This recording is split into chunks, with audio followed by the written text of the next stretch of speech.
ఒక్కటి చెప్పండి, వైసీపీలో మీరు జగన్మోహన్ రెడ్డి తర్వాత రెండవ స్థానంలో ఉన్నారు. జగన్మోహన్ రెడ్డి గారు మొదటి స్థానంలో ఉంటే అధ్యక్షుడిగా, మీరు చెప్పాలంటే గడికోట శ్రీకాంత్ రెడ్డి గారు ఎమ్మెల్యే అయినప్పటికీ కూడా పార్టీలో రెండవ స్థానంలో రెండవ నాయకుడిగా ఉన్నటువంటి స్థానం మీకుంది. అయితే మీరు తాడిపత్రిలో ఇంతకుముందున విఆర్ రామరెడ్డి గారిని పక్కన పెట్టి, అంటే అప్పటికే పార్టీలోకి టీడీపీని కాదని పార్టీలోకి వచ్చిన నాగిరెడ్డి గారిని కూడా, పేరం నాగిరెడ్డి గారిని కూడా కాదని పెద్దారెడ్డి గారిని ఎందుకు అరంగేట్రం చేయించారు? ఆయన కాన్స్టిట్యూషన్ ఇన్ఛార్జ్ ఇచ్చారు. అంటే ముళ్ళును ముళ్ళుతోనే తీయాలనే ఒక ఉద్దేశం, అంటే జేసీ సోదరులకు బ్రేక్ వేళ వాళ్ళ ఆధిపత్యానికి అడ్డుకోవడం అంటే ఇతరుల వల్ల కాదు, పెద్దారెడ్డి ఒక్కరే సాధ్యం దీనికని మీరు భావించారా? ఒక చిన్న కరెక్షన్ నాగరాజ్ గారు, రెండో స్థానంలో ఉన్నమాట ఇవన్నీ కాదు. పార్టీలో మా అందరిది కూడా సెన్సిబుల్గా ఏ స్థానం ఉంటుందో మా అందరిది అదే స్థానం, ఒకటే స్థానంలో వెళ్తాం. కానీ ప్రజల్లో మాత్రం గడికోట శ్రీకాంత్ రెడ్డి అంటే వైసీపీలో పార్టీకి రెండో అధ్యక్షులు లాంటి వారు అంటుంటారు. పార్టీది ఏం చెప్పినా, పార్టీ కోసం ఏం చేయడానికైనా సిద్ధపడతాను, కానీ అట్లా రెండో స్థానాలు ఇటువంటివన్నీ మాకు ఉండవండి. అందరం సమానంగా సెన్సిబుల్గా, కానీ పార్టీలో సీనియర్స్ ఉన్నారు, మాకన్నా గొప్ప గొప్ప వ్యక్తులు ఉన్నారు, అందరం సమానంగా ఉంటాం. అధ్యక్షుడు వచ్చినప్పుడు ఆయనకి వచ్చిన గౌరవం, ఆయన మాకు వచ్చిన గౌరవం సమానంగా ఉంటుంది. ఈ 2-3 స్థానాలు మాకేమి ఉండవండి.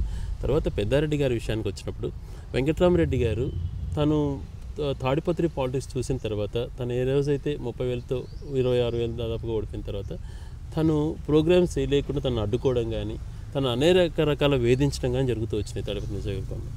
వాళ్ళంతకు వాళ్ళు స్వయంగానే ఇక్కడ ఉన్న పరిస్థితులలో ప్రస్తుతం పెద్దారెడ్డి గారికి కొంచెం ఆదరణ ఉంది. తను వచ్చి ఇక్కడ నిలబడితే వీళ్ళు చేస్తుంటే దౌర్జన్యాలను కొద్దిగా గొప్ప తను అడ్డుకోగలుగుతాడు అని చెప్పి వీళ్ళందరూ చెప్పడం ద్వారా పెద్దారెడ్డిని తీసుకొచ్చాం. కానీ ఆ గతంలోనే వెంకటరామరెడ్డి గారి ప్లేస్లో వెంకటరామరెడ్డి గారికి ఫస్ట్ మాట ఇచ్చారు కాబట్టి పేరం నాగిరెడ్డి అన్నకు న్యాయం చేయలేకపోయినాం, ఈయనకు మాట ఇచ్చారు కాబట్టి.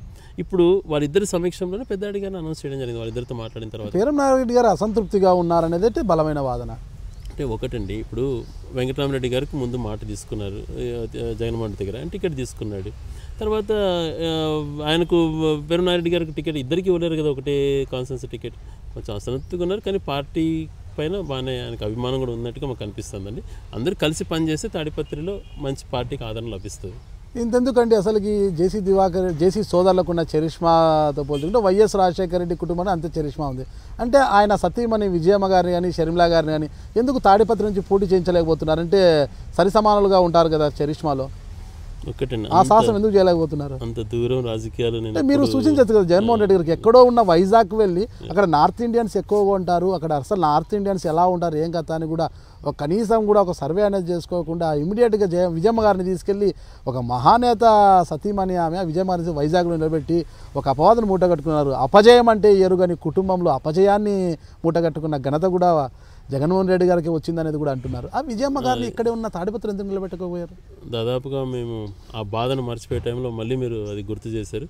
మాకందరికీ కూడా చాలా బాధాకరమైన అంశం ఉంది. కానీ వైజాగ్లో అదే స్వార్థంతో ఎక్కడైతేనే మేము గెలుస్తాం అక్కడ గెలవమన్నటువంటి పరిస్థితి ఎప్పుడు లీడర్గా జగన్మోహన్ రెడ్డి గారికి ఉండదండి. తను విజయమ్మ గారు ఎక్కడ నిలబడినా విజయాల గురించి మనం పక్కన పెడితే తాడిపత్రి అనేది బలమైన నియోజకవర్గం. జేసీ సోదరులతో తలపడాలంటే అవతల కూడా అంతే చరిష్మా ఉండాలి, అంతే తెగింపు ఉండాలి.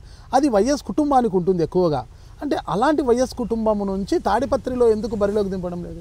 ఒకటండి, అక్కడ లోకల్గా ఉన్నటువంటి క్యాండిడేట్స్ని చూస్తారు. కానీ తను జగన్మోహన్ రెడ్డి గారిని చాలాసార్లు అంటుంటాం, నీకు చాలా బాగుంటాయి వేరే కాన్స్టిట్యున్సీస్ కూడా, పులివెందులు ఎట్లా ప్రజలు ఆదరిస్తారని. లేదు, నాకు మాకు కుటుంబానికి భిక్ష పెట్టినటువంటి కాన్స్టిట్యున్సీ పులివెందుల, ఆ ప్రజలకు ఎప్పుడు రుణపడి ఉంటాం, బతికినంతకాలం పులివెందుల్లో ఉంటామని చెప్పి రీసెంట్గా కూడా ఏదో సందర్భంలో నాకు అంటున్నట్టుగా నాకు గుర్తుకొస్తుందని. అదే వేరే ఇప్పుడు వెంకటరామరెడ్డి గారు తిరిగి నేను నిలబడతానని చెప్పి ఆయన అన్ని వర్కౌట్ చేసుకున్న తర్వాత, లేదు మా మదర్ నిలబడతారు మీరు పక్కకు జరుపుకోండి అన్నటువంటిది మంచి సాంప్రదాయం కాదు కదా. అదే రకంగా ఇక్కడి నుంచి వెళ్ళి ఆడే సమానంగా ఉంది అని చెప్పి ఆడ పెద్దగా గ్రూప్ను ప్రోత్సహించి ఆడ ఫ్యాక్షన్ క్రియేట్ చేయడం అనేటువంటి ఉద్దేశం జగన్మోహన్ రెడ్డి గారు లేదు. ఈరోజు కూడా పెద్దారెడ్డి గారు కూడా తను క్లారిటీగా చెప్పాడు, ఫ్యాక్షన్ కంటే కూడా అక్కడ ప్రజల మనసు గెలుచుకోవడానికి నువ్వు ప్రయత్నం చేయి, వాళ్ళు చేసినటువంటి దౌర్జన్యాల్ని నువ్వు కొద్ది అడ్డుకో, కానీ దౌర్జన్యాలకు నువ్వు పోకు, అక్కడ ఒక మంచి వాతావరణం క్రియేట్ చేసి ప్రజల మద్దతు కూడగట్టుకో అని చెప్పి జగన్మోహన్ రెడ్డి గారు చెప్పడం, దానికి పెద్దారెడ్డి గారు కూడా నేను అదే స్టైల్లో పోవాలనుకుంటున్నానని చెప్పడం కూడా నేను చూశాను. సో ఆ రకంగా ప్రజల హృదయాలను గెలుచుకునేటువంటి పరిస్థితి మనం తెచ్చుకోవాలి. కానీ సై అంటే సై, డి అంటే డి. మీరు ఇప్పుడు 60 సంవత్సరాల నుంచి చూస్తున్న ఎలక్షన్స్ అన్నీ కూడా స్టడీ చేస్తుంటాం, ప్రతి ఏ సంవత్సరం ఇటు అన్నీ మాట్లాడుకునేట్టు ఏదైనా ఆచరణలోకి వస్తాయా? 2 రోజులు టైంపాస్ కానీ పేపర్లలో టీవీలలో ఏముండవు. కానీ ఇంతసేపు మనము పెద్ద దివాకర్ రెడ్డి గురించి ఇంత మాట్లాడాల్సిన అవసరం నిజంగా నాకు లేదు. కానీ మీరు మాకున్నటువంటి ఏంది పరిస్థితి అని చెప్పి ఎక్స్ప్లెనేషన్ ఇచ్చేటువంటి అవకాశం కల్పించినందుకు చాలా సంతోషం అండి. కానీ ఒకటే తనకి ఈరోజు కూడా చెప్తున్నాను, తన వేదికలపైన మాట్లాడేటప్పుడు ఎమోషనల్గా ఆయన హైపర్ అయిపోయి ఏదంటే అది మాట్లాడడము ప్రజలు ఏమనుకుంటున్నారంటే విషయం ఆయన గమనించుకుంటే మంచిదని చెప్పి మీ ద్వారా ఆయన కోరుతున్నాను. Hi, this is Rayachoti MLA Gadikota Srikanth Reddy. Please watch my exclusive interview with Nagaraju garu on I dream media.